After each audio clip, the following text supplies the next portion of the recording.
Labas, aš esu Beata, o aš esu Kotryna ir mes kartu įkūrėm nebegėda.lt internetinį projektą skirtą sužinoti daugiau apie kūną, seksą ir santykius. Šita tema, man atrodo, labai įdomi. Aš 2014 metais susidomėjau feminizmu, labai daug skaičiau ir žiūrėjau visokių dalykų. Ir vėliau supratau, prisikasiau prie to, kad mūsų visuomenėje kūno, sekso ir abipusių santykių tema vis dar yra tabu. Ir tada sugalvojau parašyti Kotrynai. Man Beata parašė ganėtinai netikėtai, tačiau iš tiesų šios temos man buvo nesvetimas, jau apie tai teko daugiau šnekėti studijuojant universitete. Ir, manau, kaip kiekvienam iš mūsų, kūno ir sekso tematikos yra labai artimas. Tad, kai man pasiūlė, sutikau iš karto.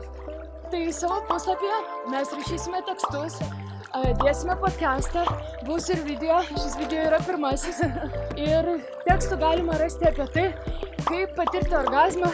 Žinojote, kad orgazmų būna ne tik vaginalinių, bet ir spenelių orgazmų ir visokių kitokių įvairiausių.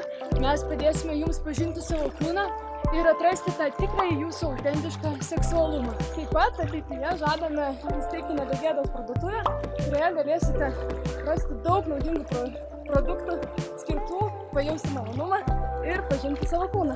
Prisijunkit prie mūsų, mes labai lauksime jūsų istorijų ir jūsų indėlio į mūsų projektą. Iki!